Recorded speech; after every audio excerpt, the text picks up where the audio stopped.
Blake Masters, running for Senate in Arizona, a Trump-backed guy and an election denier and all those things, got pressed on Fox News about this odd thing his campaign did, but something we see a lot of campaigns do, especially in the Trump era, which is in the primaries, you pretend to be as wacky as possible to win over the base.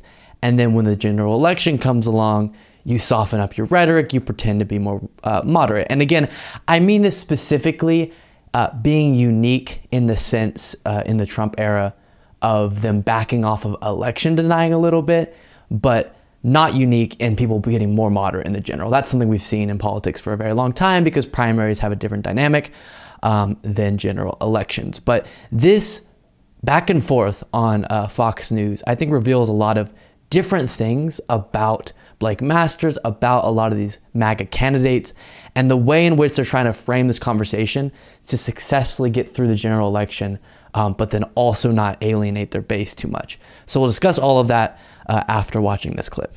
Well, at one point, your website had featured this statement: if we had a free and fair election, President Trump would be sitting in the Oval Office today. That comment no longer sits on your website. Why not? Well, I still believe it, that's for sure. And like I said in my debate last week, I think if everyone followed the law, President Trump would be in the Oval Office. Look at how the FBI pressured Facebook and other big tech companies to censor true information about Hunter Biden's very serious crimes in the weeks before the election. So millions of people didn't get to read about it. And then the media said, oh, well, that's okay, that's just Russian disinformation. No, it was true. Hunter's got all these corrupt business dealings with China and the Ukraine, and millions of people here in Arizona, millions of people in the country didn't get to read about that in the weeks before the election. I think that one act of corporate censorship, of big tech censorship, that sent Biden into the White House. And unfortunately for all of us, because he's doing a really bad job as president of the United States. Now that's interesting because that has nothing to do with the election process. You're talking about why you think it was not fair and what Americans need to know. I don't know if these polls drill down as much on the issue as you just did right there. I would just ask again why it was taken down.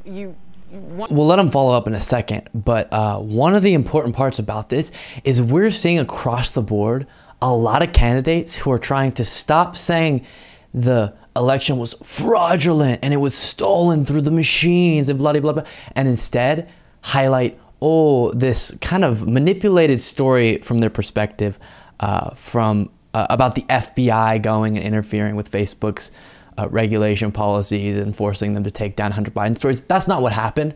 The FBI did go to Facebook and say, we're expecting, as we saw in past elections, Facebook to do a big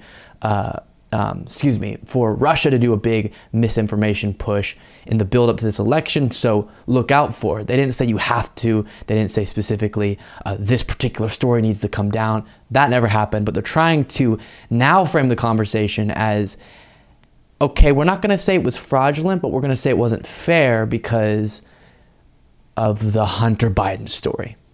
One of the people in that debate with you was an independent. And I know it was an issue that he was willing to use against you. So just your last thought on that, we'll move forward. Like I said, I think, states changed the rules to flood the zone with mail-in ballots. I think that's messed up. But I think the biggest problem, Harris, with the 2020 election was big tech working with big media and apparently being pressured by the FBI to censor true information. Right. So, again, an incredible change of rhetoric there. And this is so important. And the reason why I highlighted this today as the top of the show story is what goes down in these midterms is going to tell us a lot about the future of politics. It's going to tell us a lot about, does the general population accept this movement? Now, even though they're trying to portray themselves as maybe a little bit more moderate, and I just have an issue with the mail-in voting actually, and I'm not necessarily saying it was fraudulent, but it did change the rules, and Hunter Biden should have been talked about more, and that may have changed the election. That's a very different story than we were being told since the 2020 election. And the funny thing is they're even wrong on the specifics of those two things, but it is very different. And so will the American people in the upcoming midterms accept individuals who have spent the last 2 years trying to degrade the legitimacy of our democracy, but then are also clearly trying to trick a little bit the public into thinking that's not who they are and that's not what they represent, when it absolutely is. Interesting moment there.